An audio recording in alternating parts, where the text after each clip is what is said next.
ഇതിപ്പോൾ നമ്മളൊരു 3 മണി സമയമാണ് സാധാരണ. അതൊരു ഞായറാഴ്ച ഉച്ചയ്ക്ക് 3 മണി എന്നൊക്കെ പറഞ്ഞാൽ ഒരു ഭക്ഷണം കഴിഞ്ഞ് നന്നായി ഉറങ്ങാൻ പറ്റിയ, നല്ല സുഖം കിട്ടാൻ പറ്റിയ സമയമാണ്. അപ്പോൾ അതൊരു ചലഞ്ചാണ് യഥാർത്ഥത്തിൽ ഈ ചർച്ചയെ സജീവമാക്കി നിർത്തുക എന്ന്. ഓഡിയൻസിലുള്ള ഒരല്പം ശുഷ്കമാണ് ഓഡിയൻസ് എന്നുള്ളത് ആണ്. പക്ഷെ നമുക്ക് സംസാരിച്ച് പോകുമ്പോൾ അങ്ങനെ ആവണമെന്നില്ല, നമുക്ക് രസമായിട്ട് സംസാരിച്ച് പോവാം. അപ്പോൾ നമ്മൾ വിഷയത്തിലേക്ക് കടന്നത് വളരെ ബ്രോഡായിട്ടൊരു ടോപ്പിക്കാണ്. നമുക്കതിൻ്റെ കുറച്ച് ഏരിയകളിൽ കൂടെ ഒന്ന് കടന്നു പോകാൻ ശ്രമിക്കാം. ഇപ്പോൾ നമ്മൾ കേരളം കണ്ട ഏറ്റവും വലിയ നമ്മളെ വഴികാട്ടി ആളുകൾ എന്നൊക്കെ പറയുന്ന 2 പേർ അടുത്തടുത്ത വർഷങ്ങളിൽ ജനിച്ചവരാണ്. 1853, 54 വർഷങ്ങളായിട്ടാണ് ചട്ടമ്പി സ്വാമികളും ശ്രീനാരായണ ഗുരുദേവനും ജനിക്കുന്നത്. അവരവരുടെ ജീവിതകാലം കൊണ്ട് കേരളത്തിൽ അന്നുണ്ടായിരുന്ന വ്യവസ്ഥിതിയെ ഒരുപാട് മാറ്റാൻ ശ്രമം നടത്തി. അതിലെ പരിപൂർണ ഫലം കണ്ടിട്ടല്ല അവർ മൺമറഞ്ഞു പോയതെങ്കിലും ഒരുപാട് വിത്ത് പാകിയിട്ടാണ് പോയത്. അതിൻ്റെ തുടർച്ചയിൽ നമ്മൾ എന്താണ് ക്ഷേത്രപ്രവേശന വിളംബരം പോലുള്ള പ്രധാനപ്പെട്ട പ്രഖ്യാപനങ്ങളും ഒരുപാട് കാര്യങ്ങളൊക്കെ ഉണ്ടായി. അതിനുശേഷം ആർജിച്ചാണ് ഇപ്പോൾ നമ്മൾ 2025 എത്തി നിൽക്കുന്നത്. അപ്പോൾ എനിക്ക് ഈ നാളെയുടെ രാഷ്ട്രീയം എന്ന് പറയുമ്പോൾ ബ്രോഡായിട്ട് എനിക്ക് തോന്നിയൊരു കാര്യം, നമ്മൾ രാഷ്ട്രീയ നേതാക്കളുണ്ട്, നമ്മുടെ സമൂഹത്തെ മുന്നോട്ട് കൊണ്ടുപോകുന്ന ആളുകളാണ്. അതിനപ്പുറത്ത് നമുക്കൊരു സാമൂഹ്യ പരിഷ്കർത്താവിൻ്റെ ആവശ്യം ഈ 2025 ഉണ്ടോ? രാഷ്ട്രീയ നേതാക്കൾ സാമൂഹ്യ പരിഷ്കർത്താക്കളുടെ റോളുകൾ ചെയ്യുന്നുണ്ടോ? അതായത് നമ്മൾ പലതരത്തിലുള്ള അനാചാരങ്ങൾ അല്ലെങ്കിൽ പലതരത്തിലുള്ള നമ്മൾ ഇല്ലാതാക്കി കളഞ്ഞു എന്ന് വിചാരിക്കുന്ന പലതും നമ്മുടെ സൊസൈറ്റിയിൽ ഇപ്പോഴും ഉണ്ടെന്ന് നമ്മൾ കാണുന്ന ഒരു സാഹചര്യമുണ്ട്. ഓക്കെ, അത് ഒരു വഴി. പിന്നെ കടന്നു പോകാമെന്ന് എനിക്ക് തോന്നി 1-2 കാര്യം എന്ന് പറഞ്ഞാൽ, ഇപ്പോൾ ഈ വിഷയാവതാരക സൂചിപ്പിച്ച പോലെ തന്നെ കേരളത്തിലിപ്പോൾ പ്രതിപക്ഷം എന്ന് പറഞ്ഞാൽ എന്തിനേയും എതിർക്കേണ്ട പക്ഷമാണോ, അതിനപ്പുറത്തുള്ളൊരു രാഷ്ട്രീയ സമവായമോ ഒക്കെ അതിൽ സാധ്യമാണോ തുടങ്ങിയിട്ട് നമുക്ക് ഈ ചർച്ചയെ നമുക്കൊന്ന് തുറന്നു വിടാം. അത് അതിൻ്റെ വഴിയിലൂടെ അങ്ങ് പോട്ടെ. അപ്പോൾ ഒറ്റവാക്കിൽ 3 അതിഥികളെയും അവതാരക നേരത്തെ അവതരിപ്പിച്ചു. അതിൽ കൂടുതൽ അവതരിപ്പിക്കേണ്ട ആവശ്യമില്ല. എല്ലാവരും നാടിന് വളരെ പ്രിയപ്പെട്ട അറിയുന്ന ആളുകളാണ്. അപ്പോൾ അതുകൊണ്ട് ഞാൻ ആ സാഹസത്തിന് മുതിരുന്നില്ല. അപ്പോൾ ഞാൻ ആമുഖമായിട്ട് ആദ്യം മിനിസ്റ്ററോട് ചോദിക്കുകയാണ്. ഇപ്പോൾ നാളെയുടെ രാഷ്ട്രീയം എന്ന് പറഞ്ഞാൽ അങ്ങേക്ക് പെട്ടെന്ന് വരുന്നൊരു കാര്യമുണ്ട്. ഞാനൊരു സ്പെസിഫിക് ആയിട്ടൊരു കാര്യം ചോദിക്കാം. നമ്മൾ ഈ പൊളിറ്റിക്സ് എന്ന് പറഞ്ഞാൽ ഇൻഹെറിറ്റ് ചെയ്ത് വരുമ്പോൾ അതൊരു തുടർച്ച ആണ്. പക്ഷേ അതൊരു സ്റ്റാറ്റസ് കോ ആണോ തുടരുന്നത്, അതോ ഓരോ ജനറേഷൻ രാഷ്ട്രീയക്കാർ വരുമ്പോഴും പുതുതായിട്ട് എന്തെങ്കിലും കൂടെ വരുന്നുണ്ടോ? തീർച്ചയായിട്ടും ഓരോ തലമുറയുടെയും വരുന്ന അവസരത്തിൽ പുതുതായിട്ട് വരുന്നുണ്ടെന്നുള്ള അഭിപ്രായക്കാരനാണ് ഞാൻ. രാഷ്ട്രീയം, നാളെയുടെ രാഷ്ട്രീയം എന്ന് പറഞ്ഞാൽ ഒരു ഭാവിയെ രൂപപ്പെടുത്തുന്ന ഏറ്റവും പ്രധാനപ്പെട്ട ഒന്നാണ്. ഒരു സമൂഹത്തെ തന്നെയാണ് അത് മാറ്റി തീർക്കേണ്ട അനിവാര്യം വരുന്നത്. ഇവിടെ നേരത്തെ സൂചിപ്പിച്ചതുപോലെ ചട്ടമ്പി സ്വാമികളുടെയും ശ്രീനാരായണ ഗുരുദേവൻ്റെയും കാര്യം പറയുകയുണ്ടായി. സമൂഹത്തിൽ ഓരോ കാലത്തും ചില പരിഷ്കരണങ്ങൾ അത്യന്താപേക്ഷിതമാണ്. അതിന് ആര് മുന്നണിയിൽ നിൽക്കുന്നു എന്നുള്ളതൊരു വലിയ ചോദ്യമാണ്. അത് രാഷ്ട്രീയവും കൂടി തന്നെയാണത്.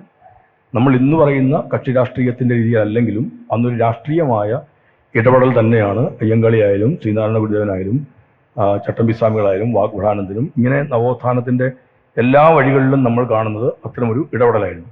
ഇതേ രീതിയിൽ അങ്ങനെ മുമ്പോട്ട് പോകട്ടെ എന്ന് കരുതിയിരുന്നുവെങ്കിൽ ആ മാറ്റം ഉണ്ടാകുമായിരുന്നില്ല. എന്ന് വെച്ചാൽ അവരെല്ലാം നമ്മൾ ഇന്ന് ഉപയോഗിക്കുന്നൊരു വാക്കാണെങ്കിൽ ഒഴുക്കിനെതിരെ നീന്തിയവരാണ്. സമൂഹത്തിൽ ഇങ്ങനൊരു പ്രശ്നം നിൽക്കുന്നു, ആ പ്രശ്നം നിൽക്കട്ടെ, കാലക്രമേണ അത് പരിഹരിച്ചു കൊള്ളും എന്നാണ് കണക്ക് കൂട്ടിയിരുന്നതെങ്കിൽ ഈ മാറ്റങ്ങളൊന്നും ഉണ്ടാകുമായിരുന്നില്ല. അപ്പോൾ അവിടെ ഒരു ഇടപെടൽ തീർക്കുക എന്നുള്ളതായിരുന്നു. ആ ഇടപെടൽ തീർക്കാൻ അതൊരു സമൂഹത്തിൻ്റെ ഒരു പൊതുബോധ്യമാക്കി കൊണ്ടുവരികയും ആ ബോധ്യമാക്കി കൊണ്ടുവരുന്നതിന് മുന്നണിയിൽ നിൽക്കുകയും ചെയ്യുക എന്നുള്ളതാണ്, മുമ്പിൽ നിൽക്കുകയും ചെയ്യുന്നു എന്നുള്ളതാണ് ഒരു നേതൃത്വത്തിൻ്റെ. ഏതൊരു നേതൃത്വമാണ് അങ്ങനെ ചെയ്യുക? അതൊരു നിലപാടിനെ ആശ്രയിച്ചാണ്. ആ നിലപാടാണ് ഒരു രാഷ്ട്രീയമായി നമ്മൾ കണക്കൂടുക. അപ്പോൾ വ്യത്യസ്തങ്ങളായ രാഷ്ട്രീയം ഉണ്ടാവില്ല എന്ന് പറയാം. ആ ഒരു നിലപാട് ഒരു രാഷ്ട്രീയമായ ഒരു ധാരണയും ഒരു ബോധ്യവും ആവുകയും ആ നിലപാടിനനുസരിച്ച് നിലകൊള്ളുകയും ചെയ്യുക. അങ്ങനെ നിൽക്കേണ്ടതില്ല എന്ന് തീരുമാനിക്കുന്നവരും ചിന്തിക്കുന്നവരും ഉണ്ടാവാം. അത് അവരുടെ ഒരു രാഷ്ട്രീയമായി വരികയാണ്. അവിടെയാണ് ഇപ്പോൾ രാഷ്ട്രീയം എങ്ങനെ എന്നുള്ളത് ഒന്ന് മാറേണ്ടുന്ന ഒരു കാര്യം ഉണ്ടാവും. തീർച്ചയായിട്ടും ഈ ഉപചോദ്യങ്ങളുണ്ട്. അതിനു മുമ്പ് ഇതേ ടോപ്പിക്കിൽ മറ്റ് പാനലിസ്റ്റുകളുടെ അഭിപ്രായം കൂടെ കേട്ടെ. ശ്രീ വിശ്വനാഥ് എല്ലാ സംഘടനാ വഴികളിലൂടെയും വന്ന ആളാണ്. KC-യിലൂടെയും യൂത്ത് കോൺഗ്രസിലൂടെയൊക്കെ വന്ന് ഈ ജനറേഷനിൽ കോൺഗ്രസിനെ നയിക്കുന്ന പ്രധാനപ്പെട്ട ആളുകളിൽ ഒരാളാണ്. വിശ്വനാഥ് എത്തുമ്പോൾ താങ്കൾക്ക് മുൻഗാമികളായിരുന്ന ആളുകളിൽ നിന്ന് ഒരുപാട് പഠിക്കുന്നുണ്ടാവും. കാരണം ഉറപ്പായിട്ടും പഠിക്കാനുണ്ടാവും, മാർഗദർശികളാണ് അവർ. പക്ഷെ അതിനപ്പുറത്ത് അതിനനുസരിച്ച് കാലവും മാറുകയാണ്, രാഷ്ട്രീയവും മാറുന്നുണ്ട്, അല്ലെങ്കിൽ ഒരുപക്ഷെ നമ്മളിന്ന് ഡിമാൻഡ് ചെയ്യുന്ന ആവശ്യങ്ങൾ മാറുന്നുണ്ട്. അതിനനുസരിച്ച് വിശ്വനാഥ് മാറുന്നുണ്ടോ, അതോ വിശ്വനാഥ് ഒരു സ്റ്റാറ്റസ് കോ അതിങ്ങനെ മുന്നോട്ട് തള്ളി പോവുകയാണോ ചെയ്യുന്നത്? നമ്മൾ മാറിയേ മതിയാവും. നമ്മളങ്ങനെ മാറിയില്ലെങ്കിൽ നമ്മുടെ കൂടെ നിൽക്കാൻ ആളും ഉണ്ടാവില്ല, നമ്മൾ പറയുന്നത് കേൾക്കാൻ ആളുണ്ടാവില്ല. ഞാൻ പലപ്പോഴും പറയാറുണ്ട്, ഈ കാലത്തെ രാഷ്ട്രീയത്തിന് ഇനിയാണെങ്കിൽ ഉണ്ടാകേണ്ട ഒരു മാറ്റം, ഇപ്പോൾ ചെറുപ്പക്കാർ കൂടുതലായി രാഷ്ട്രീയത്തിലേക്ക് കടന്നു വരണം. രാഷ്ട്രീയത്തിലേക്ക് കടന്നു വരണം എന്ന് പറയുമ്പോൾ ഞാൻ നേരത്തെ മന്ത്രി പറഞ്ഞതിനോട് ചേർക്കുകയാണ്. ഈ മുഖ്യധാര രാഷ്ട്രീയ പാർട്ടികളുടെ ദൈനംദിന പ്രവർത്തനങ്ങളിൽ പങ്കാളികളാകുന്നവർ മാത്രമാണ് രാഷ്ട്രീയ പ്രവർത്തനം നടത്തുന്നത് എന്ന തെറ്റിദ്ധാരണ വേണ്ട. അതിൽ നിന്നുകൊണ്ട് രാഷ്ട്രീയ പ്രവർത്തനം ആ നിലയിൽ നടത്തുന്നവരും സമൂഹത്തിന്റെ വിവിധങ്ങളായ മേഖലകളിൽ ഇടപെടുന്നവരുണ്ട്.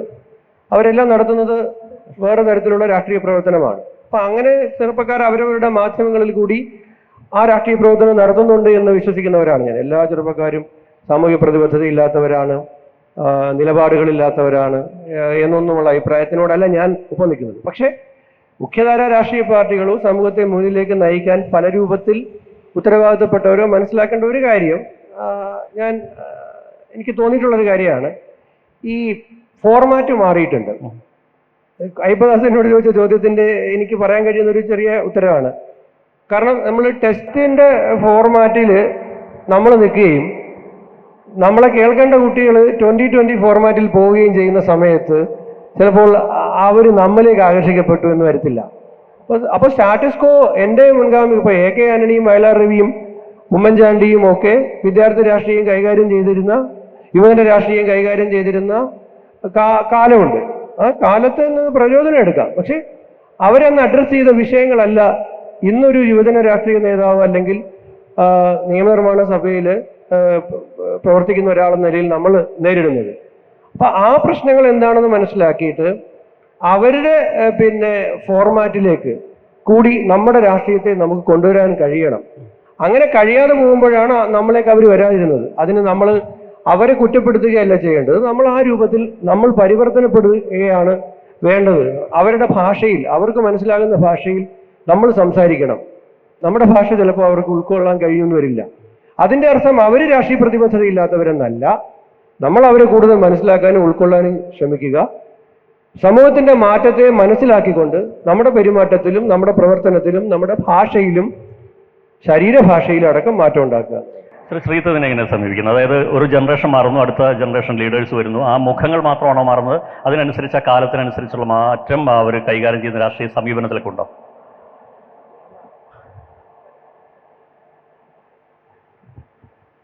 ഹലോ, എല്ലാ ആൾക്കാരും ഒരേപോലെയാണെന്ന് ഞാൻ കരുതുന്നില്ല.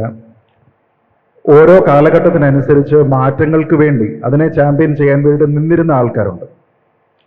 ആ ആൾക്കാർ മാത്രമാണ് ഒരുപക്ഷെ നേരത്തെ മിനിസ്റ്റർ പറഞ്ഞതുപോലെ ഒഴുക്കിനെതിരെ നീന്തിയ ആൾക്കാർ.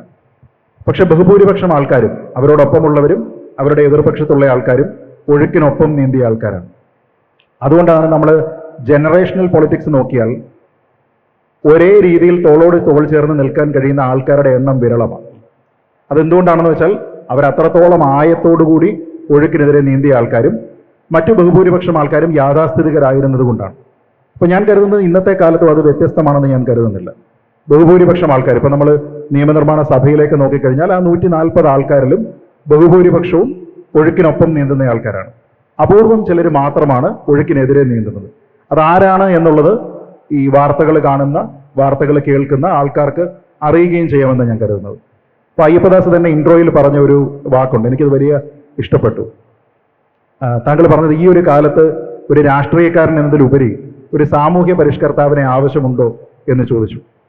ഒരുപക്ഷെ നമ്മുടേതായിട്ടുള്ള സാമൂഹ്യ പരിഷ്കർത്താക്കളുടെ ചരിത്രം നോക്കിയാൽ തന്നെ അവരെല്ലാവരും പ്രതിപക്ഷത്തായിരുന്നു, ബഹുഭൂരിപക്ഷം ആൾക്കാരും.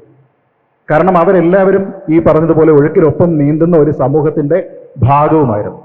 പക്ഷെ ഇതല്ല ശരിയായ നീന്തലെന്നും നമ്മുടെ ഡയറക്ഷൻ തെറ്റാണ് എന്നും പറഞ്ഞുകൊണ്ട് ആ കോസിനെ ചാമ്പ്യൻ ചെയ്യുന്നതിനും അവർക്ക് അത്ര എളുപ്പവുമായിരുന്നില്ല. അപ്പോൾ ഇവര് പൊളിറ്റീഷ്യൻസ് ആയിരുന്നില്ല, സ്ട്രിക്ട് സെൻസിൽ സാമൂഹ്യ പ്രവർത്തകരായിരുന്നില്ല. മറിച്ച് അവരിലൂടെ എന്ത് സാധ്യമായോ അതിനെ നമ്മൾ പിൽക്കാലത്ത് സാമൂഹ്യ പരിഷ്കരണം എന്ന് വിളിച്ചു. പക്ഷെ ഇൻട്രസ്റ്റിംഗ്ലി നമ്മൾ പഠിക്കുന്ന സമയത്ത് ഏതെങ്കിലും ഒരു രാജാവിൻ്റെ, ഏതെങ്കിലും ഒരു ഭരണാധികാരിയുടെ കാലത്തുള്ള ഭരണപരിഷ്കാരം എന്നാണ് നമ്മൾ പഠിച്ചിട്ടുള്ളത്. സത്യത്തിൽ ഇത് പലതും അവർ സ്വന്തം നിലയ്ക്ക് എടുത്തിരുന്ന തീരുമാനങ്ങളായിരുന്നില്ല. അവരെ ആ തീരുമാനത്തിലേക്ക് എത്തിച്ചത് മറ്റു കുറേയധികം ആൾക്കാരാണ്. ഇപ്പൊ നമുക്കറിയാം, ക്ഷേത്രപ്രവേശന വിളംബരം ഇവിടെ പറഞ്ഞില്ലേ.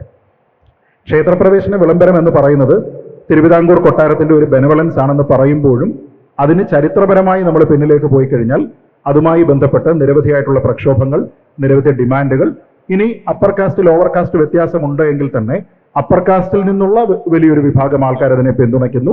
ഒരു സർവേ നടക്കുന്നു, സർവേയുടെ റിസൾട്ടിൽ പോലും ബഹുഭൂരിപക്ഷം ആൾക്കാർ അതിനെ ഫേവർ ചെയ്യുന്നു. അതിൽ നിന്ന് ഉൾക്കൊണ്ടുകൊണ്ട് ശരി ഈ മാറ്റമാണ് ഞാൻ നടത്തേണ്ടത് എന്നൊരു ഭരണകൂടം തീരുമാനിക്കുമ്പോഴാണ് അതൊരു ഭരണപരിഷ്കാരമായിട്ട് അനുഭവപ്പെടുക. അതല്ലാതെ നമ്മൾ ഒറ്റയ്ക്കൊറ്റയ്ക്ക് നോക്കിക്കഴിഞ്ഞാൽ മന്നത്ത് പത്മനാഭനായിക്കോട്ടെ, അയ്യങ്കാളി ആയിക്കോട്ടെ, നമ്മൾ നേരത്തെ പറഞ്ഞ ശ്രീനാരായണ ഗുരുദേവൻ ആയിക്കോട്ടെ, ചട്ടമ്പി സ്വാമികളായിക്കോട്ടെ, അയ്യാ വൈകുണ്ഠരായിക്കോട്ടെ, ആരായാലും അവരെല്ലായ്പ്പോഴും നിന്നിരുന്നത് പ്രതിപക്ഷത്താണ്. അപ്പൊ അങ്ങനെ ഒരു സാമൂഹ്യ പരിഷ്കരണം വേണമെങ്കിൽ ഞാൻ കരുതുന്നത് അങ്ങനെ ഒരു സാമൂഹ്യ പരിഷ്കർത്താവ് ഉണ്ടാകേണ്ടത് പ്രതിപക്ഷത്ത് നിന്നാണ് എന്നാണ്. ഒരു പക്ഷേ അങ്ങനെയുള്ള ആൾക്കാർക്കായിരിക്കും കൂടുതൽ അക്സെപ്റ്റൻസ് ഉണ്ടാവുക എന്നുമാണ് ഞാൻ കരുതുന്നത്. പക്ഷെ അതിന്റെ മറുവശം ഇപ്പൊ നമ്മൾ സംവരണമുണ്ട്, അടിസ്ഥാനപരമായി ഇപ്പൊ കേരളം ആർജിച്ച കുറെ സാമൂഹിക പുരോഗതി ഉണ്ടല്ലോ. അപ്പോൾ അതിൽ പലതും സർക്കാരുകൾ, നിശ്ചയമായിട്ടും സർക്കാരുകൾ മാത്രമല്ല ജനകീയ സമരങ്ങൾ പ്രതിപക്ഷം ഏറ്റെടുത്തിട്ട് അത് സർക്കാരും അങ്ങനെയൊക്കെ ചെയ്ത ഒരുപാട് കാര്യങ്ങളുണ്ട്. അപ്പോൾ സർക്കാരിനും അതിൽ നിശ്ചിതമായിട്ട് റോളുകളുണ്ടല്ലോ. ഇപ്പോൾ ഉദാഹരണത്തിന് ഞാൻ എനിക്കതിൻ്റെ പൂർണ്ണമായിട്ട് ഞാൻ വിഷയത്തിലേക്ക് പോകാനൊന്നുമല്ല. ഇപ്പോൾ നമ്മൾ ക്ഷേത്രപ്രവേശന വിളംബരം പറഞ്ഞുകൊണ്ടാണ്. ഇപ്പോൾ ക്ഷേത്രങ്ങളുടെ ചുറ്റും നടക്കാൻ ഹൈന്ദവ വിഭാഗത്തിലെ പലർക്കും പറ്റാതിരുന്ന കാലത്ത് അന്ന് മറ്റ് മതസ്ഥർക്ക് നടക്കാൻ പറ്റുമായിരുന്നു. അപ്പോൾ അതുപോലും ഈ ഹിന്ദു മതത്തിൽ നിന്ന് കൺവേർഷൻ അന്ന് കാരണമായിട്ടുണ്ടെന്നാണ് ചരിത്രകാരന്മാർ പറയുന്നത്. ഇപ്പം എന്താ നോക്കൂ, നമ്മളൊരു ദേവസ്വം റിക്രൂട്ട്മെന്റ് ബോർഡ് വന്ന് അതിൽ നിയമിക്കുന്ന ഒരാൾക്ക് ഒരു ക്ഷേത്രത്തിൽ തസ്തികയിൽ ഇരിക്കാൻ പറ്റുന്നില്ല, അയാൾ പിൻവാങ്ങുകയാണ് എന്ന് പറയുന്നിടത്ത് നമ്മൾ എന്താണ് സംഭവിക്കുന്നത് എന്നുള്ളത് അടക്കം ഞാൻ അതുകൊണ്ടാണ് ചോദിച്ചത്. അപ്പോൾ അത് സ്വാഭാവികമായിട്ട് അതിൽ ഒരു പ്രതിപക്ഷത്തിനാണോ ഒരു സർക്കാരിനാണോ അധികാരികൾക്കാണോ അതിൽ കാര്യങ്ങൾ ചെയ്യാൻ പറ്റുക എന്നൊരു സംശയം എനിക്കതില്ല. ഞാൻ ശ്രീജിത്ത് പറഞ്ഞതിന് ഒരു അടുത്ത റൗണ്ടിൽ കൊണ്ടുപോകാൻ വേണ്ടി ഒരു പാലം ഇടുന്നത് മാത്രമാണ്. ആ അർത്ഥത്തിൽ നോക്കുമ്പോൾ നമ്മൾ എന്താണ് ജനങ്ങളെ ഒറ്റനോട്ടത്തിൽ നോക്കുന്നുണ്ട്. അവർക്ക് ഭക്ഷണം, പാർപ്പിടം, ബേസിക് അമ്യൂണിറ്റീസ് അതാണല്ലോ സർക്കാർ ആദ്യം കൊടുക്കാൻ ശ്രമിക്കുന്നത്. അല്ലെങ്കിൽ ജനങ്ങളാണെങ്കിൽ പോലും ആദ്യം ഉറ്റുനോക്കുന്നത് അതാ. എനിക്ക് ഭക്ഷണവും ഭക്ഷണവും പാർപ്പിടവും തൊഴിലും ഉണ്ടെങ്കിൽ മാത്രമല്ലേ ഞാൻ മറ്റു കാര്യങ്ങളിലേക്ക് പോകേണ്ടതുള്ളൂ എന്ന പോലെ. അപ്പോൾ സർക്കാരുകളുടെയും പ്രയോറിറ്റി എന്ന് പറയുന്നത് അങ്ങനെ ലിമിറ്റ് ചെയ്യപ്പെടുന്നുണ്ടോ? അതൊരു 5 വർഷത്തെ കാലയളവ് എന്ന് പറയുന്നത് നമ്മുടെ നാടിന് ഇങ്ങനെ മാറ്റേണ്ടതാണ്. അത് ഞാൻ പറയുന്നത് റോഡും പാലം പണിയുന്നതല്ല, അത് ഫിസിക്കൽ ഇൻഫ്രാസ്ട്രക്ചർ, അത് നടക്കട്ടെ. അതിനപ്പുറത്തുള്ള മാറ്റങ്ങൾ എന്നുള്ളത് സർക്കാരുകളുടെ അജണ്ടയാണോ, ആകേണ്ടതല്ലേ? തീർച്ചയായിട്ടും നമ്മുടെ മുമ്പിലുള്ള ഏറ്റവും പ്രധാനപ്പെട്ട പ്രശ്നമായി എപ്പോഴും കാണുന്നത് ആഹാരം, പാർപ്പിടം, വസ്ത്രം, ആരോഗ്യം, മാനവശേഷി വികസനം, തൊഴിലും വിദ്യാഭ്യാസവും എല്ലാം ഈ മാനവശേഷി വികസനത്തിനകത്ത് വരുന്നത്. ഈ 5 കാര്യങ്ങൾക്കകത്താണ് പലപ്പോഴും നമ്മൾ നിൽക്കുക. ആ മാനവശേഷി വികസനത്തിൻ്റെ ഭാഗമായിട്ട് മറ്റു കാര്യങ്ങളല്ല, ഈ സാംസ്കാരികം അതെല്ലാം വരുന്നതാണ്. നമ്മളെപ്പോഴും പറയുന്ന ലോകത്തെവിടെയും കണക്ക് കൂട്ടുന്ന പ്രധാനപ്പെട്ട കാര്യങ്ങൾ അതാണ്. ഇതിനാണ് എല്ലാവരും ഏറ്റവും പ്രാധാന്യത്തോടെ കാണുകയും ഇടപെടാൻ ശ്രമിക്കുകയും പദ്ധതികളും പരിപാടികളും ആവിഷ്കരിക്കുകയും. അത് ഒരു മോശമാണെന്ന് പറയാൻ കഴിയും. കാരണം ഏറ്റവും പ്രധാനപ്പെട്ട പ്രശ്നമായി നമ്മൾ കണ്ട ഒന്നാണ്. ഞാൻ അതിൻ്റെ ചരിത്രത്തിലേക്കോ അല്ലെങ്കിൽ മറ്റേ നേട്ടങ്ങളുടെ ഇപ്പം ഭൂമി തന്നെ സ്വന്തമായി കൈവശം വെക്കാൻ അവകാശമില്ലാതിരുന്ന ഒരു മഹാഭൂരിപക്ഷം ജനതകൾ ഉണ്ടായിരുന്ന ഒരു നാടാണ് നമ്മളുടേത്. അപ്പോൾ അവിടെയാണ് നമ്മൾ ഭൂപരിഷ്കരണത്തിൻ്റെ കാര്യത്തിലേക്ക് എത്തുന്നത്. ചെറിയ കാര്യമായിരുന്നില്ല. അപ്പോൾ കുടിയൊഴിപ്പിക്കൽ ഉണ്ടാവുന്നത് അതിൻ്റെ അടിസ്ഥാനത്തിൽ വരുന്ന ഒരു ഗവൺമെൻറ്റിൻ്റെ ഭാഗമായി വരുന്നു. വീടിൻ്റെ പ്രശ്നം വരുന്നു. ഇതേപോലെ പാർപ്പിട പ്രശ്നം ഒരു ചെറിയ പ്രശ്നമായിരുന്നില്ല അത്. അപ്പോൾ ഇതൊക്കെ അഡ്രസ്സ് ചെയ്യേണ്ട ഏറ്റവും പ്രധാനപ്പെട്ട കാര്യമാണെന്ന് കണ്ടുകൊണ്ടാണ് ഈ ആരോഗ്യം, വിദ്യാഭ്യാസം, പാർപ്പിടം ഇങ്ങനെയുള്ള കാര്യങ്ങളെക്കുറിച്ചെല്ലാം ഗൗരവതരമായ. അതോടൊപ്പം തന്നെയും നമ്മുടെ സമൂഹത്തിൽ നമ്മൾ കളഞ്ഞു എന്ന് പറയുന്ന ചില ചിന്തകളെല്ലാം വീണ്ടും കയറി വരുന്നുണ്ട് എന്നുള്ളതാണ്. അപ്പോൾ നമ്മളെപ്പോഴും പറയുന്ന ഒരു വലിയ പുരോഗമന ചിന്താഗതി ഉള്ളവരാണെന്നൊക്കെ പറയുന്നത് കാപട്യമുണ്ടെന്നുള്ളതാണ് ഒരു യാഥാർത്ഥ്യം. ആ കാപട്യമാണ് നമ്മൾ പലയിടങ്ങളിലായി ഈ ഉയർന്നു പൊന്തി ചില വശങ്ങളിൽ കാണുന്നതായി വരുന്നില്ല. അതുകൊണ്ട് കേരളത്തെ ഗൗരവതരമായി അത് കണക്കിലെടുക്കേണ്ടത് എല്ലാവരുടെ ഉത്തരവാദിത്വമാണ്. സമൂഹത്തിന് മുമ്പിൽ നിൽക്കുന്ന, സമൂഹത്തെ മാറ്റാൻ അല്ലെങ്കിൽ സമൂഹത്തിൻ്റെ ഭാവിയെ കണക്കാക്കുന്ന മൂല്യങ്ങളുടെ അതാണല്ലോ രാഷ്ട്രീയം എന്ന് പറയുന്നത് തന്നെ. അതിനെ കണക്കാക്കുന്നവരുടെ അജണ്ടകളിലേക്ക് ഇതെല്ലാം വരുന്നുണ്ടോ? അത് തീർച്ചയായിട്ടും ഒരു അജണ്ടയായി ഇന്നും നാളെയും ഉണ്ടാവേണ്ടത്. അപ്പം നാളെയുടെ രാഷ്ട്രീയം എന്ന് പറയുമ്പോഴും നമുക്ക് നാളെ ഒരിടത്തേക്ക് എത്താനുണ്ട്. ഒരു യാത്ര വെറുതെ പോകുക നാളെ രാഷ്ട്രീയം എന്നാൽ ഇന്ന് പണിയേണ്ടുന്ന ഒന്നാണ്. നാളെയുടെ രാഷ്ട്രീയം അതിൻ്റെ ചിട്ടപ്പെടുത്തേണ്ടത് ഇന്ന് ചെയ്യേണ്ട ഒരു കാര്യമാണ്.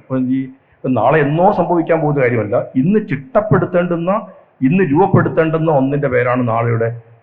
ആ ചിട്ടപ്പെടുത്തേണ്ടി വരുമ്പോൾ നമ്മൾ കാണുന്ന ഇങ്ങനെ കുറേ പ്രശ്നങ്ങളുണ്ട്. ആ പ്രശ്നങ്ങൾ പരിഹരിക്കേണ്ടത് അത്യന്താപേക്ഷിതമാണ്. ഭാവി രാഷ്ട്രീയത്തിൽ ഇതിന് പ്രാമുഖ്യം കിട്ടണമെന്ന് ആഗ്രഹിക്കുന്നവരുണ്ടാവാം. ആ ചിന്തകളിലേക്ക് സമൂഹം നിൽക്കണമെന്ന് ആഗ്രഹിക്കുന്നവരുണ്ടാവാം. അതിനപ്പുറത്തേക്ക് വിശാലമായി നിൽക്കണം എന്നുള്ളവരുണ്ടാവാം. ഇതിൽ ഏത് പക്ഷത്താണ് ഒരാൾ നിൽക്കുന്നത് എന്നതാണ് അയാളുടെ രാഷ്ട്രീയത്തെ കണക്ക് കൂട്ടുന്നത്. എങ്ങോട്ടേക്കാണ് ഒരു ജനതയെ കൊണ്ടുപോകാൻ ശ്രമിക്കുന്നത്? നമ്മളെല്ലാം ഒരു എതിർക്കേണ്ടതാണ്. ഒരു വിഭാഗം ആളുകൾ മറ്റൊരു കൂട്ടരും അവർ എതിർക്കപ്പെടേണ്ടവരും അവഗണിക്കപ്പെടേണ്ടവരുമാണെന്നൊരു ചിന്തയാണ്.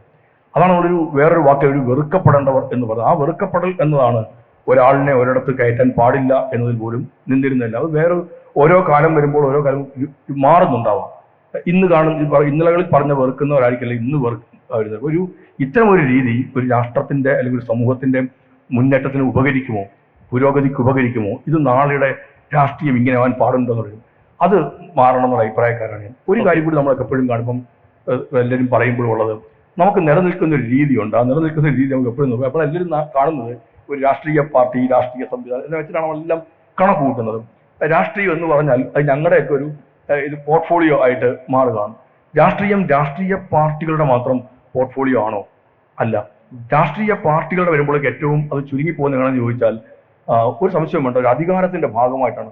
ഈ അധികാരത്തിന്റെ അച്ചുതണ്ടിന് ചുറ്റുമാണ് എപ്പോഴും അത് കറങ്ങുകയുള്ളൂ. നാളെയുടെ രാഷ്ട്രീയം അങ്ങനെ ആയിരിക്കില്ല എന്നാണ് ഞാൻ കണക്ക് കൂട്ടുന്നത്.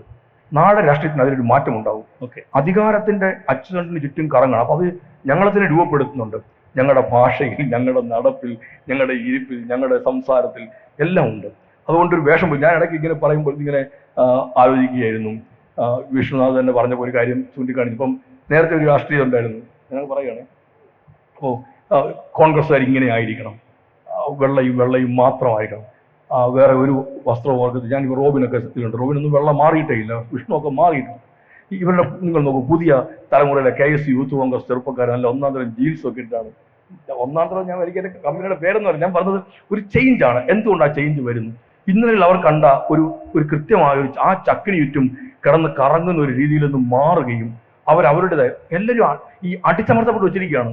ഞാൻ കേൾക്കില്ല, എനിക്ക് ചെയ്തു കഴിഞ്ഞാൽ മോശമാണ്. ഇത് ഒരു വസ്ത്രത്തിന്റെ കാര്യത്തിൽ മാത്രമല്ല, നമുക്ക് ഇങ്ങനെ കുറെ ചിന്തകൾക്കകത്ത് മാത്രം ഇങ്ങനെ ആയെങ്കിൽ ഞാൻ നേതാവുകയുള്ളൂ. എൻ്റെ ഈ ഷർട്ടും എൻ്റെ ഈ പാൻറ്റും മാറ്റിയിട്ട് ഞാൻ നേതാവാകണമെങ്കിൽ, എൻ്റെ രാഷ്ട്രീയത്തിന്റെ ധാരയിൽ ഞാൻ എത്തണമെങ്കിൽ എൻ്റെ ഇത് മാറണമെന്ന് പറയണം. ശരിക്കും ഒരു അഭിനയമാണ്, ബാക്കിയെല്ലാം നടക്കുന്നില്ല. അപ്പൊ നമുക്ക് അഭിനയിക്കുകയാണ്. അത് ഏറ്റവും കൂടുതൽ മാധ്യമങ്ങളാണ് ഞങ്ങളെ കൂടുതൽ അഭിനയിപ്പിക്കുന്നത്. അപ്പൊ നമുക്കൊരു കാര്യം ഉണ്ടെങ്കിൽ എനിക്ക് തുറന്നു പറയാൻ പറ്റത്തില്ല. ഞാൻ ഒരാളോട് തുറന്നു പറഞ്ഞാൽ മന്ത്രി ക്ഷോഭിച്ചു എന്ന് പറഞ്ഞുള്ള അടുത്ത വാർത്തയായിരിക്കും കടക്കൂ പുറത്ത്. ഇപ്പോഴും നിങ്ങൾ കൊടുക്കുന്ന ഏറ്റവും വലിയൊരു തലക്കെട്ടതായി മാറുകയാണ്. അപ്പൊ മിണ്ടാൻ പാടില്ലെന്നാണ് നമ്മൾ പറഞ്ഞത്. നിങ്ങൾ അതുകൊണ്ട് രാഷ്ട്രീയക്കാരെ തന്നെ ഇങ്ങനെ മിനിസ്റ്റർ യഥാർത്ഥത്തിൽ ചർച്ചയ്ക്കുള്ള അധികം പോയിന്റുകൾ ഇട്ട് തരികയാണ് ചെയ്യുന്ന ഒരു സംശയമുണ്ട്. ഞാനതൊക്കെ പറഞ്ഞപ്പോഴും ഞാൻ അടുത്തിരുന്ന് വിഷ്ണുനാഥ് ഇങ്ങനെ പ്രതികരിച്ചപ്പോഴും ഞാൻ പെട്ടെന്ന് ഇത് കണ്ടുപോയി. ഇതൊരു അഭിനയത്തിന്റെ രാഷ്ട്രീയമാണോ വേണ്ടത്? നമുക്കൊന്നും തുറന്നു പറയാൻ പറ്റൂല. എന്റെ മുമ്പിൽ ഒരാൾ വന്നു കഴിഞ്ഞാൽ ആ ആളിനോട് നടക്കില്ല കേട്ടോ, നിങ്ങൾ എന്തേ കാണിക്കും, നിങ്ങൾ കാണിച്ച് വളരെ മോശമാണ്, അത്രയും പറഞ്ഞാൽ മതിയാവും. ആ ഉടനെ തന്നെ വേണമെങ്കിൽ ആട്ടിപ്പായിച്ചു അങ്ങനെ എടുത്തു, ഒന്നും പറയാൻ പാടില്ല. അപ്പൊ നമ്മൾ കീപ് മം ഇരിക്കുന്നു, വളരെ ഒതുങ്ങി നിൽക്കുന്നു. നിങ്ങൾ പറയുന്ന ഒരു നക്ഷലിനകത്തേക്ക് ഞങ്ങൾ കയറാൻ നിൽക്കുകയാണ്. ആ രാഷ്ട്രീയത്തിന് മാറിയേ മതിയാകും.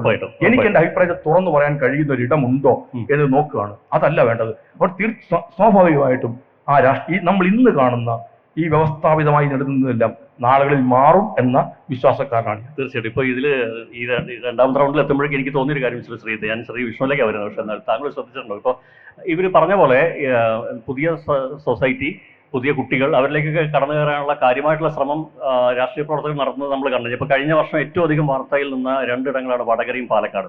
ഈ രണ്ട് സ്ഥലത്തും ഒരുപാട് സമയം യാത്ര ചെയ്താൽ നൽകി ഞാൻ ഷാഫി പറമ്പിലിനെ ഒരുപാട് ശ്രദ്ധിച്ചതാണ്. അപ്പോൾ ഷാഫി പറമ്പിൽ ഏതൊരാളെ കാണുമ്പോഴും ഷാഫി പറമ്പിൽ ഇങ്ങനെ ആണ് ഷാഫിയുടെ ഒരു ആക്ഷൻ. അത് യഥാർത്ഥത്തിൽ ഒരു മുട്ടാണ്. ഒരു അകത്തേക്ക് പ്രവേശനം ചോദിച്ചുകൊണ്ടൊരു മുട്ടാണ്. അത് യഥാർത്ഥത്തിൽ ഭയങ്കരമായിട്ട് ആക്സസബിൾ ആയി ആളുകൾക്ക് അങ്ങനെ ഒരു ഫീൽ കൊടുക്കും. ഞാൻ പറഞ്ഞത് അങ്ങനെ മാറ്റങ്ങൾ ഒരുപാട് സംഭവിക്കുന്നുണ്ട്. പക്ഷേ ശ്രീ വിഷ്ണുനാഥൻ്റെ സംശയം അതല്ല.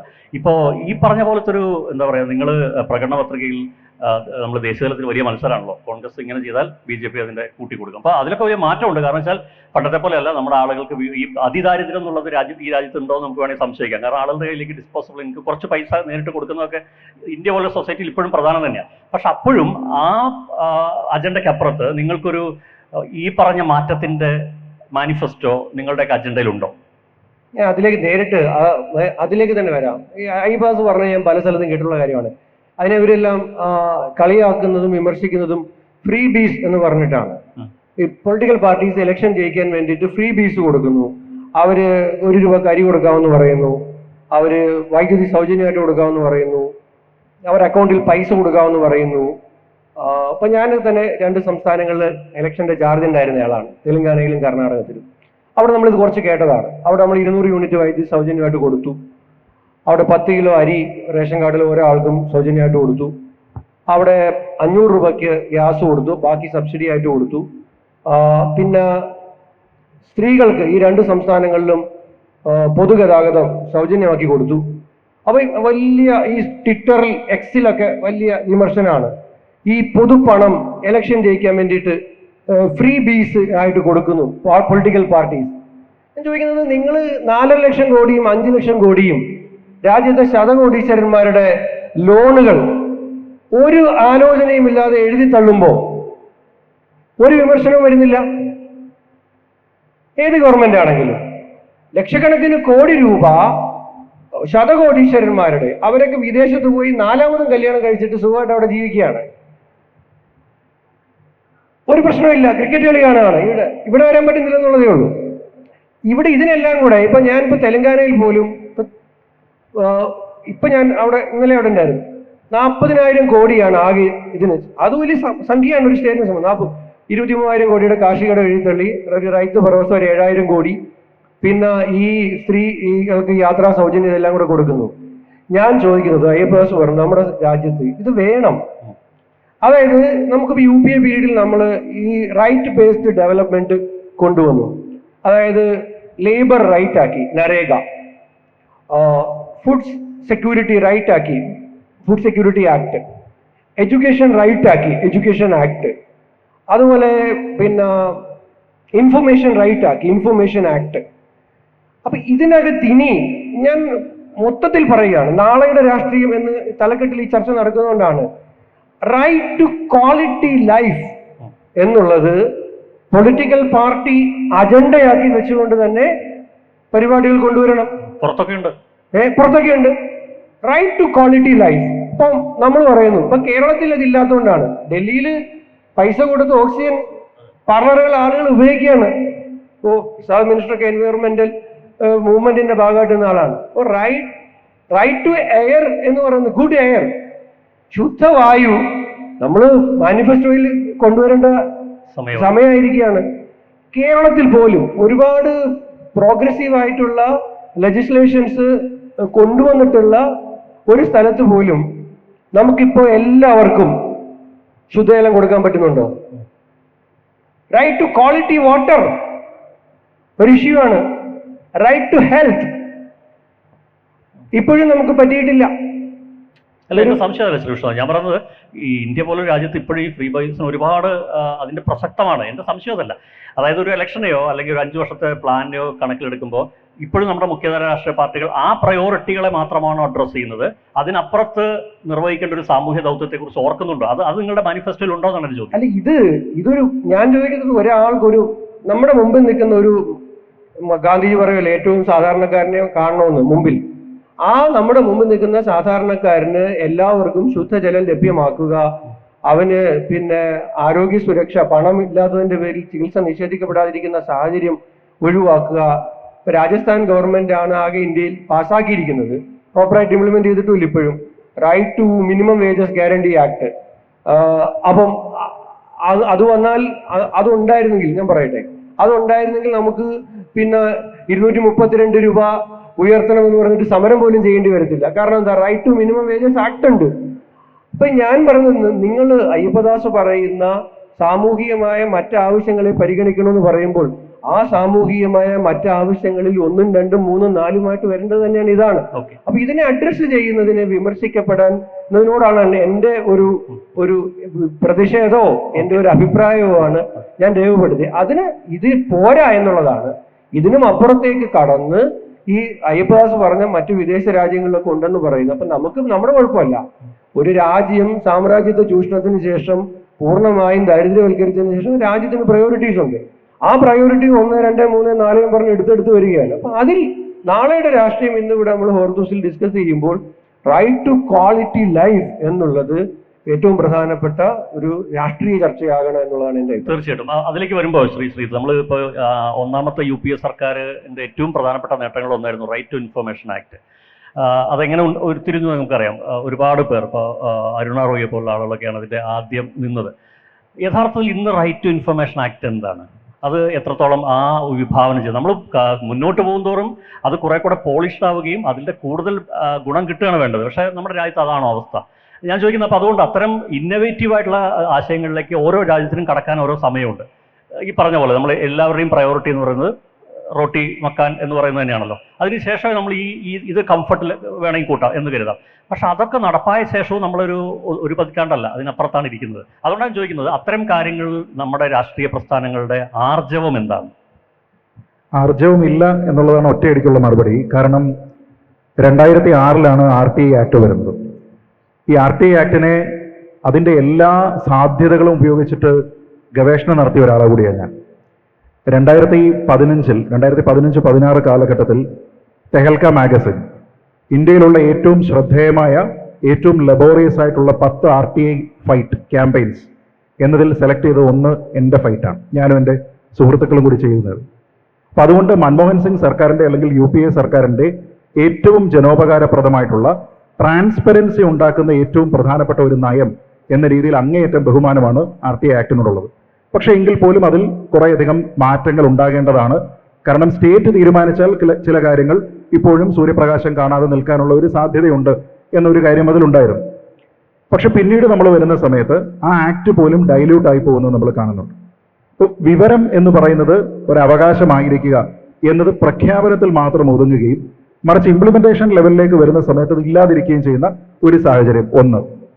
രണ്ട്, പല വിദേശ രാജ്യങ്ങളിലും അത് എത്ര കോൺട്രവേഴ്സ്യൽ ആണെങ്കിലും അപൂർവം ചില ടോപ്പിക്കുകൾ ഒഴികെ ബാക്കി ടോപ്പിക്കുകൾ ഇത്ര കാലം കൂടുന്ന സമയത്ത് ഓട്ടോമാറ്റിക്കലി അത് ഡീക്ലാസിഫൈ ചെയ്യപ്പെടും.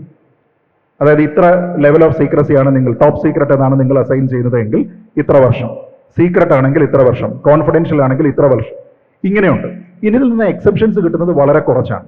അവിടെ തന്നെ ജനകീയമായിട്ടൊരു മൂവ്മെന്റ് ഉണ്ടാവുകയാണെങ്കിൽ ഇപ്പോൾ കെനഡി ഫയൽസ് പോലെ അത് പുറത്തു വന്നിരിക്കുന്നത് നമ്മൾ കണ്ടിട്ടുണ്ട്. പക്ഷെ നമ്മുടെ രാജ്യത്ത് ഇപ്പോഴും ഈ സീക്രസി മെയിൻറ്റെയിൻ ചെയ്യുക എന്ന് പറയുന്നത് സ്റ്റേറ്റിനെ സംബന്ധിച്ചിടത്തോളം വലിയ താല്പര്യമുള്ള കാര്യമാണ്. പലപ്പോഴും അതുകൊണ്ട് എന്താ ഉണ്ടാവുക, ഈ ആൾക്കാർ തന്നെ, രാഷ്ട്രീയക്കാർ തന്നെ, ഭരണാധികാരികൾ തന്നെ നമ്മളൊരു ചോദ്യം ചോദിക്കുമ്പോൾ പറയുന്നത് നിങ്ങൾ വേണമെങ്കിൽ കേസ് കൊടുക്ക്, നിങ്ങൾ വേണമെങ്കിൽ RTI കൊടുക്ക് എന്ന് പറയുക. എന്ന് വെച്ചാൽ നിങ്ങൾക്ക് അത് മാത്രമേ മാർഗമുള്ളൂ, അതല്ലാതെ മറ്റൊരു രീതിയിലത്തേക്കും ഈ ഇൻഫർമേഷൻ കിട്ടില്ല എന്നൊരു ആറ്റിറ്റ്യൂഡ് അവരുടെ ഭാഗത്തുണ്ട്. ഇത് പ്രോഗ്രസീവ് ആയിട്ടുള്ള ഒരു നയമാണോ എന്ന് ചോദിച്ചാൽ 100% പ്രോഗ്രസീവാണ് RTI. പക്ഷേ RTI വന്നതിന് ശേഷം ഏകദേശം 20 വർഷം കഴിയുമ്പോൾ നമ്മൾ എവിടെയാണ് നിൽക്കുന്നത് എന്ന് ചോദിച്ചാൽ അതിൽ പിന്നീട് സൂട്ടബിൾ ആയിട്ടുള്ള അമെൻമെന്റ്സ് കൊണ്ടുവരികയും ഇത് എൻറ്റയർലി നമ്മൾ പറയല്ലോ sunlight is the best disinfectant എന്ന് പറയും. അതേപോലെ ഈ സാധനങ്ങളെല്ലാം പുറത്തു വെക്കുകയാണ്, ഗവൺമെന്റിന് മറക്കേണ്ടതായിട്ടില്ല എന്ന് പറയുന്ന സമയത്ത് പോലും ഈ ആക്ട് അതേപോലെ പ്രവർത്തിക്കുന്നില്ല. ഞാനിതിൽ കാണുന്ന ഏറ്റവും പ്രധാനപ്പെട്ട പ്രശ്നം ഇതാണ്. ഓൺ പേപ്പർ നമ്മുടെ പല പോളിസിയും, RTI വാസ് ആൻ എക്സാമ്പിൾ, പല പോളിസികളും ഈ പോവർട്ടി അലീവിയേഷന് വേണ്ടിയിട്ടുള്ള, വിദ്യാഭ്യാസത്തിനെ സാർവത്രികവും നിർബന്ധിതവും സൗജന്യവുമാക്കുന്നതിന് വേണ്ടിയിട്ടുള്ള, പ്രാഥമിക ആരോഗ്യം എന്ന് പറയുന്നത് ആക്സസിബിൾ ആക്കുന്ന രീതിയിലത്തേക്കുള്ള ഒരു വ്യവസായം തുടങ്ങുക എന്ന് പറയുന്നത് സിംഗിൾ വിൻഡോ സിസ്റ്റത്തിൽ കൂടി ഏറ്റവും മിനിറ്റുകൾക്കുള്ളിൽ സാധ്യമാവുക തുടങ്ങിയ പല പ്രഖ്യാപനങ്ങളും ആൾക്കാർക്ക് ഇഷ്ടമാണ്. പക്ഷേ ഇതൊക്കെ തന്നെ പേപ്പറിലാണ് അങ്ങനെ നിൽക്കുക. ഓൺ ദ ഗ്രൗണ്ട് ഉള്ള എക്സ്പീരിയൻസ് എൻറ്റയർലി ഡിഫറൻ്റ് ആണ്. ഇപ്പോൾ ക്വാളിറ്റി ഓഫ് ലൈഫ് എന്നുള്ള ഒരു പോയിന്റ് പറഞ്ഞു. ഇപ്പോൾ കഴിഞ്ഞ കുറച്ച് ദിവസങ്ങളായി ഇതുപോലെയുള്ള സമാനമായ വേദികളിൽ ഞാൻ കൂടി പറയുന്ന ഒരു പോയിന്റ് അതാണ്. ഇന്നലെ കൂടി അത് പറഞ്ഞതാണ്. ഞാൻ പറയുന്നത് ഒരു ജനറേഷണൽ ഷിഫ്റ്റ് സംഭവിച്ചിട്ടുണ്ട്. നമ്മുടെ ഭരണകർത്താക്കൾ, നമ്മുടെ പ്രതിപക്ഷത്തുള്ള ആൾക്കാർ, നമ്മുടെ രാഷ്ട്രീയ പ്രവർത്തകർ ഇതിനെക്കുറിച്ച് എത്രത്തോളം അവെയറാണ് എന്നുള്ളതാണ്. ഇപ്പൊ നമ്മൾ ഇങ്ങനെ ഇരിക്കുന്ന സമയത്ത് ഒന്ന് ആലോചിച്ച് നോക്കിക്കഴിഞ്ഞാൽ നമ്മുടെ ഏകദേശം ഒരേ കാലഘട്ടത്തിലുള്ള അല്ലെങ്കിൽ ഒരേ ജനറേഷനിലുള്ള ആൾക്കാരാണ് നമ്മൾ ചിന്തിച്ച് നോക്കിക്കഴിഞ്ഞാൽ നമ്മുടെ മുത്തച്ഛന്റെ കാലഘട്ടത്തിൽ മേൽവസ്ത്രം പോലും ധരിക്കുന്ന ഒരു പതിവ് പോലും ഒരുപക്ഷെ ഉണ്ടായിരുന്നില്ല. നമ്മുടെ അച്ഛന്റെ കാലഘട്ടത്തിൽ ഷർട്ട് ധരിക്കണം എന്നേ ഉള്ളൂ. അത് ഇന്നതായിരിക്കണം, ഇന്ന രീതിയിലുള്ളതായിരിക്കണം, ഇന്ന നിറങ്ങളായിരിക്കണം, അങ്ങനെയൊന്നുമില്ല. പലപ്പോഴും പേസ്റ്റൽ ഷെയ്ഡ്സ്, വളരെ പെയിലായിട്ടുള്ള ഇന്ത്യയുടെ ഒരു ദേശീയ വസ്ത്രം എന്ന് പറയാവുന്ന രീതിയിലുള്ള ഡ്രസ്സിംഗ് ആണ്. നമ്മളെ സംബന്ധിച്ചപ്പോഴോ നമുക്ക് കുറച്ചുകൂടി ചൂസ് ചെയ്യായി. ഇന്നത്തെ ജനറേഷൻ കുറച്ചുകൂടി ചൂസ് ചെയ്യായി. എൻ്റെ മകളുടെ ജനറേഷൻ ഉണ്ട്, ബ്രാൻഡ് കോൺഷ്യസ് ആണ്. ഇന്ന ബ്രാൻഡാണ് എനിക്ക് വേണ്ടത്, ഇപ്പൊ ഇന്ന ടൈപ്പ്, ഇന്ന ഡിസൈൻ എന്നതിനപ്പുറത്തേക്ക് ഇന്ന ബ്രാൻഡാണ് എന്നാണ്.